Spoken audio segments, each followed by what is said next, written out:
Blackstone Audio presents A Death in Kitchawank and Other Stories by T. Carragus and Boyle. This book is read by the author. My pain is worse than your pain. I like my wife fine, and we had a pretty smooth run of it over the years, but there was a sort of, what do I want to say here, expectedness to the days that sometimes bore down on me till I felt like a piece of furniture that hasn't been moved in a lifetime. An end table, maybe, made of maple, with some fine beveling that serves no other purpose than to collect dust.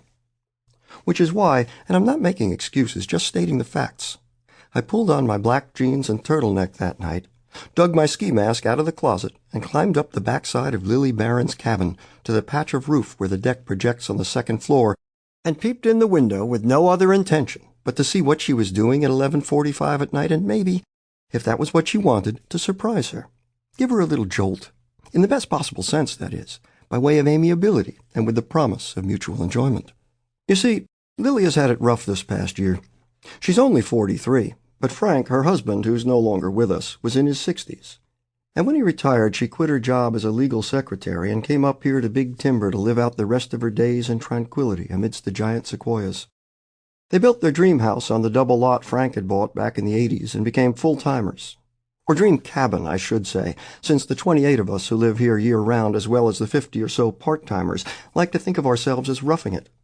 And while a couple of us do have actual log cabins built from kits out of actual peeled logs, most of us settle for houses with alpine touches, like cedar paneling, stone fireplaces, and mounted animal heads over our hand-hewn mantelpieces. To a man, woman, child, and dog, we call them cabins. Frank volunteered for neighborhood watch, and he helped out in winter with snow removal. And Lily, with her heartbreaking face and a figure unruined by childbearing because she'd borne no children, not to Frank or her previous husband, who, I understand, worked for the Forest Service over at Mineral King before he drank himself senseless and pitched headlong over the rail of the fire lookout. Began organizing potlucks and bridge nights down at the lodge, that sort of thing. And she began drinking more than was probably good for her. As did Frank. This, and we've all joked about it, is just one of the hazards of living in a fishbowl community at 7,200 feet and a good twisting break-eating hour from the nearest town in a place of natural beauty so all-encompassing God might have thought to set it aside for his wife, if he even bothered to get married.